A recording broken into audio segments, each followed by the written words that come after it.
Welcome to EPG Pathshala. I am Amiya Kumar Das, associated with the Department of Sociology, Tezpur University. Today, in this session, we are going to learn and discuss on Eurocentrism as a part of contemporary social theory paper. Eurocentrism. Eurocentrism refers to the idea or body of knowledge which is basically European centered or Western centric. It is a form of biased knowledge system which permeates and distorts the other forms of body of knowledge. We have seen many post-colonial writers, they have been engaged with this concept. Mostly scholars like Dussel, Samir Amin, Immanuel Wallerstein, they have contributed a lot to this whole idea of Eurocentrism. Basically, Samir Amin in his writings tries to look at this approach as a culturalist approach whereby this form of knowledge system try to distort other forms, non-European, non-Western form of knowledge system and try to establish its universality and superiority. He says that this universalist approach of Eurocentric knowledge system is contradictory in itself. It is not universal in nature, rather it is trying to show it, rather it is trying to project itself as universal, whereas it is not true. By looking at the whole idea of global capitalism, which works in the peripheral region, he is trying to show that how there is a discrimination and difference between the center and the periphery, how the centers exploit the periphery. There is a exploitative system of relation. It is not only happening in the economic front, but it also happens in the cultural, social and political front. So here in this module, we will also look at Immanuel Wallerstein's critique of this Eurocentric idea. Mostly Wallerstein deals in the front of epistemic level. Samir Amin is an Egyptian social theorist. He did his PhD in political economy at the Lycée Francaise in Paris. His work draws heavily on Marxism. He was a well-known professor in France since 1966 and thereafter he took up the position of director of the UN African Institute for Economic Development and Planning in Dakar for 10 years, that is from 1970 to 1980. Since 1980, he has been the director of the African office of the Third World Forum. Currently, he is the president of the World Forum for Alternatives. Immanuel Wallerstein is an American historical sociologist known for his work on the world systems theory. He received his PhD from Columbia University and taught as a professor of sociology at McGill University and later at Binghamton University. He worked as head of the Ferdinand Brodel Center for the Study of Economies, Historical Systems and Civilizations until 2005. Wallerstein was president of the International Sociological Association from 1994 to 1998 and served as chair of the Gulbenkian Commission on the Restructuring of the Social Sciences. What is Eurocentrism? Eurocentrism is a body of knowledge which is biased and distorted and which has taken or captured the other forms of knowledge system that is available in the world today. It co-opts other forms of knowledge, as we have discussed earlier, and shows that it is the true form of knowledge system which is useful or good to understand this whole world or the various kind of social processes. The common example we can take that when Columbus reaching America in 1492 is often referred to both in popular and official discourse as his discovery of America, completely ignoring the fact that the continent was already inhabited. What distinguishes Eurocentrism from commonplace ethnocentrism is its purported universalism that has colored most of our existing knowledge system. So, if we look at this Eurocentrism, then it refers mostly to the origin of this idea. Most of the time in his work, Samir Amin is also looking at this concept from the historical point of view. There is a distinction between the West and non-Western part of the world. So, the kind of body of knowledges which are produced and taken as universal, that is the kind of problem the critic are finding or pointing out by showing that how look at this kind of knowledge system is having a problem because it itself glorifies the capitalist system. If you look at the whole global capitalism or capitalist system, it is inevitably based on the exploitative system. One person will be richer and other person will be poorer. Through that exploitative system and the contradiction only, capitalism can grow. But what happens here? If you look at the work of critics, particularly critic like Samir Amin, we can see that how he presents his argument by showing that and demonstrating that this global capitalism is inherently a kind of contradictory system, but it is being projected as a universal truth or universal in terms of using that Eurocentrist or Eurocentric knowledge by propagating it or projecting it as a beneficial system which is helpful and useful by hiding its inherent contradictory thing. As we have seen from his examples, how various parts in Latin America, Asia and Africa were exploited by the center or the core, so-called this Northern American and European developed countries. So, there is a relationship between these two parts, two zones, geographical regions, and this global capitalism is working in a manner to exploit the underdeveloped or developing nations for their own benefit. It is very clear from his demonstrations that without exploiting a particular region, this so-called developed nations cannot prosper. So, for that reason, they have to exploit these underdeveloped or developing nations through that global capital system. So, this Eurocentric worldviews that distorts and take superiority of capitalism and distorts our knowledge system, and it imposes it across the world by this universalistic approach. What are these universalist approach? They say that the free market, democracy and secularism, these are very essential characteristics of this modern world. They propagate these ideas along with this global capitalism to capture the whole world market.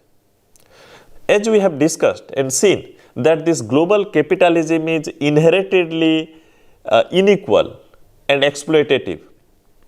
Therefore, most of the third world countries or underdeveloped nations, they are here in this condition because of their own cultural system. They are not civilized.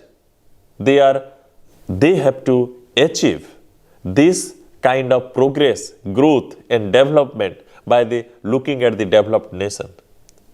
So they try to project a kind of image that if look, we are your future, we were earlier like you are today. So if you adopt capitalism, if you introduce free market system and democracy into your nations, you can be like us. Grossly ignoring and masking the local specificity which the all nations are having and masking it in the so-called universalistic ideology of Eurocentric knowledge system, they say, look, you adopt capitalism, you adopt free market and you become the consumption oriented economy, you can be like developed nations like us. But in that propaganda or in that politics, it is hidden in such a way that these developed nations and core, they were trying to serve to their own interest only. Because this, after introduction of this free market and global capitalism, it will serve their interest as these raw materials and other forms of necessary things will be transferred to the core through that exploitative relation system. So in this way, if we look at this Eurocentric idea or knowledge system is a distorted knowledge system which distorts our own worldview and try to gain strength and continue its supremacy of over other forms of knowledge system and exploit also through this global capitalism. So it is argued that Eurocentrism is deeply embedded in our structure of knowledge today. It is very difficult to delineate what constitute, what portion of our knowledge is constituted by that Eurocentrism or what portion is clear from Eurocentrism. It is very difficult to delineate that. It might manifest itself in several ways. For an example, the way we look at this world, the way we understand this global capitalism, the way we understand various kinds of consumer commodities, these are all come to our mind and everyday practices to certain kinds of propaganda. If we look at various kind of commodities earlier which were used and now what we are using, there is a huge difference between the two. After this imperialistic and this neoliberal ideology, the penetration of market in most of the developing nations, we have seen that many consumeristic goods which are not that essential or necessary in our everyday life are projected as very essential and necessary. Without that, we cannot lead a proper or good life or dignified life.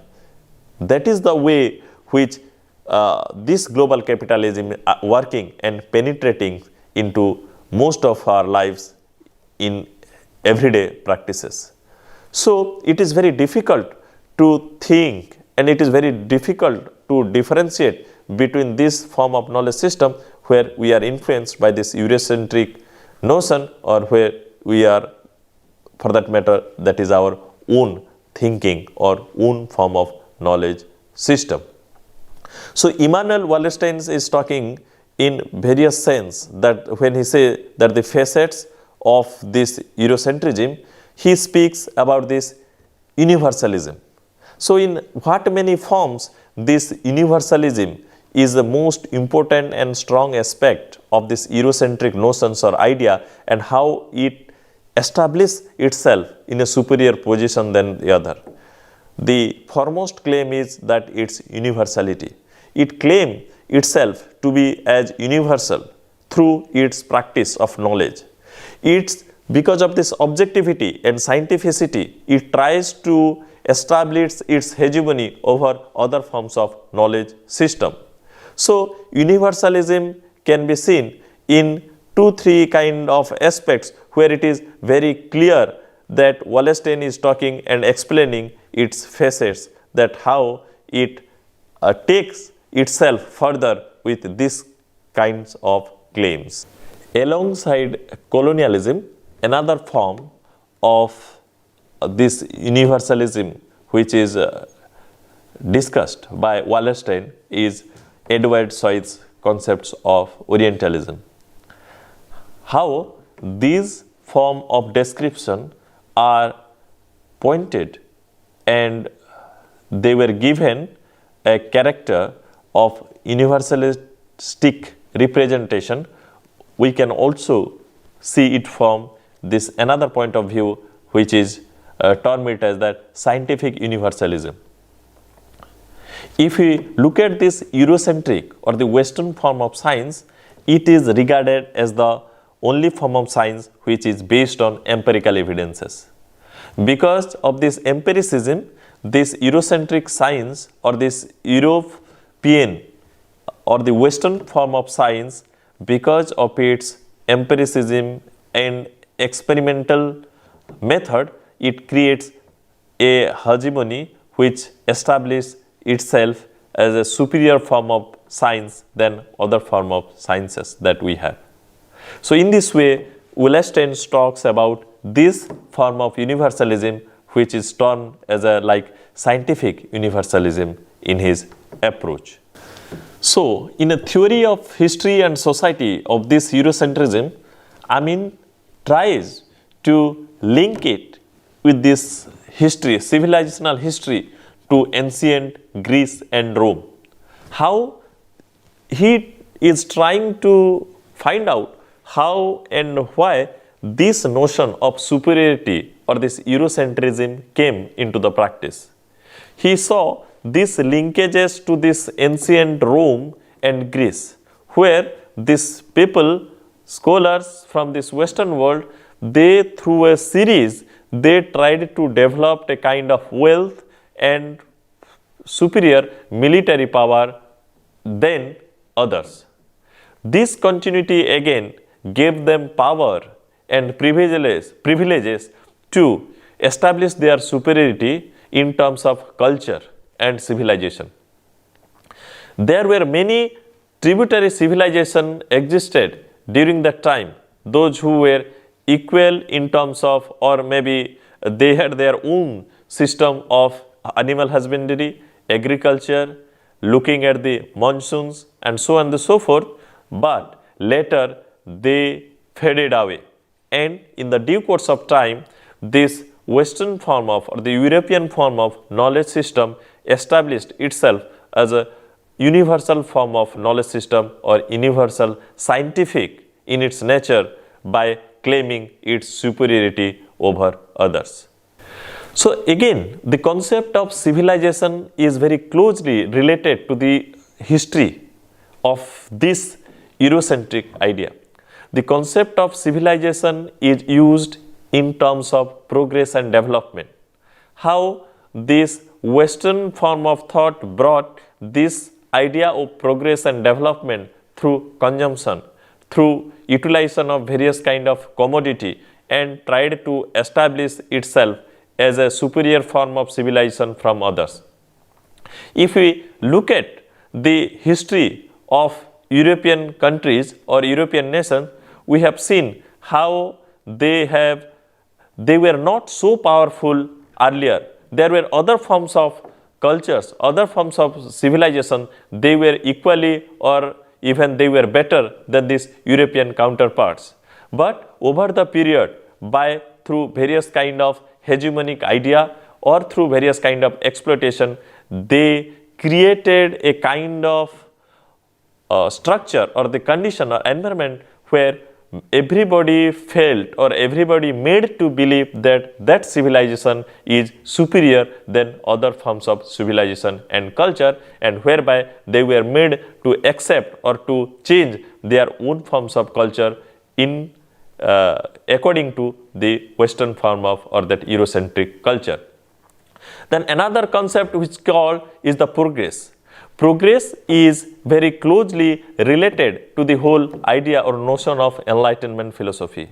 And for that matter, it is also related to modern scientific development, scientific revolution, industrial revolution, and other forms of development which were taking place during that time.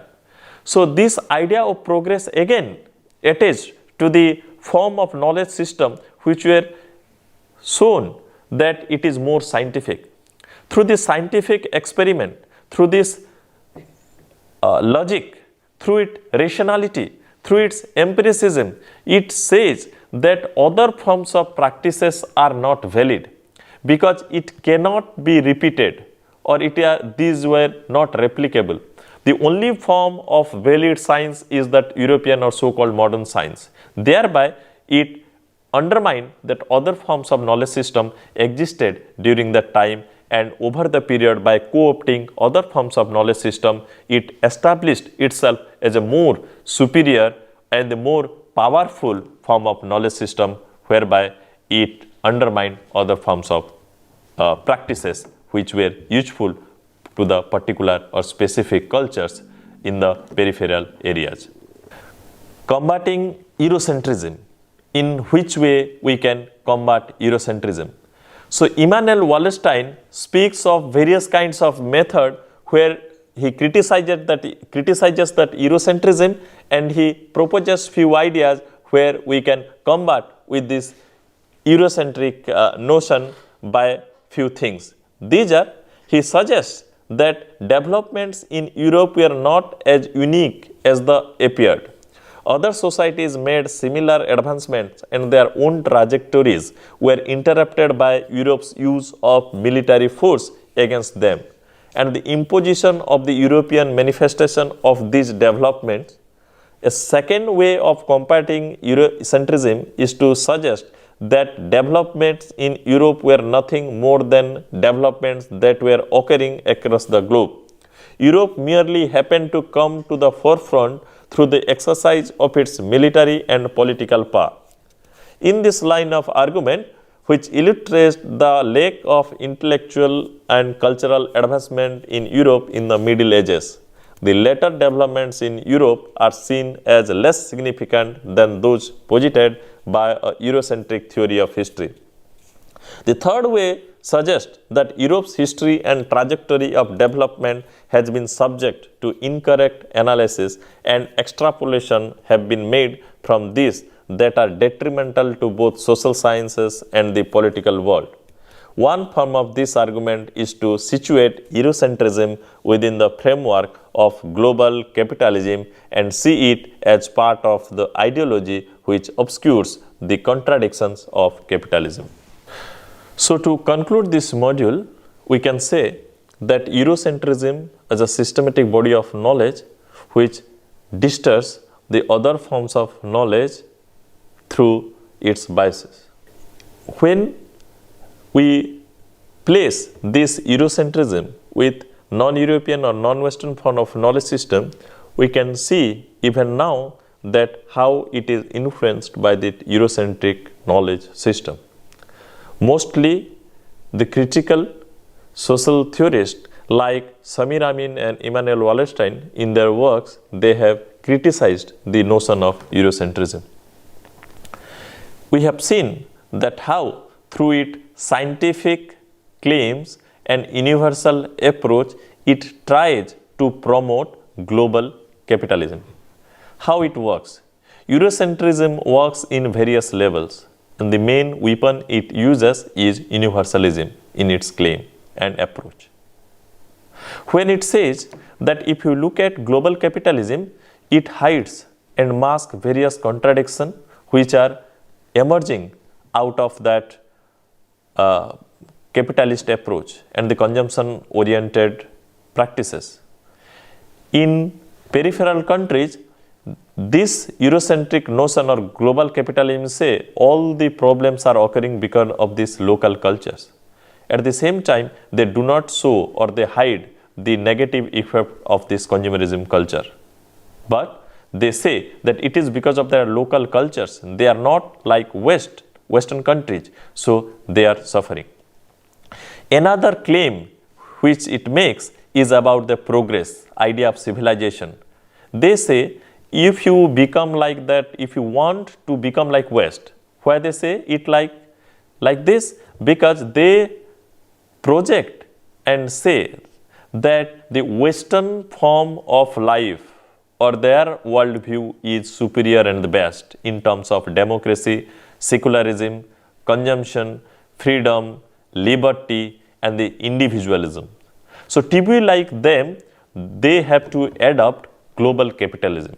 And global capitalism is inherently related with the free market, with the liberalism, with the democracy, so that they can perpetuate, they can establish and strengthen their root in the peripheral areas. So there are inherent contradictions among it. These two theories, they are trying to criticize and try to show through various kind of examples these global capitalism and Eurocentrism they are trying to establish. But through this way, we can see the global domination of this Western European world. Another important concept where we see that Eurocentrism tries to kill other forms of knowledge system, which tries to question and challenge this Eurocentrism or they challenge the global capitalism. They claim the Western, they means the Western forms of knowledge, the practitioner and those who make the propaganda, they say these are not valid. Because of this illogical, irrational behavior and without civilization, this third world, they have not progressed much. So it is time to adopt this modern phenomena. As we have also discussed in our previous sessions that how this emerged out of that Enlightenment movement philosophy which claims its superiority because of this rational thinking, logical thinking and scientificity in terms of empirical experiments and evidence gathering methods. So clubbing it in a form or knowledge system, we have seen how Eurocentrism is being created, and this form of knowledge system according to this critic is very dangerous because it hides many things, negative things and consequences and externalities only project this good thing which looks very good and flowery, but inside it might be disastrous. So we need to understand this critical thing while it gives us this Eurocentrism, that concept, as it is a very effective tool to analyze this colonial, this imperialistic and this Eurocentric notions of knowledge system. So for more information, please log on to this EPG Pathshala website where you will get more readings and updated references. Thank you.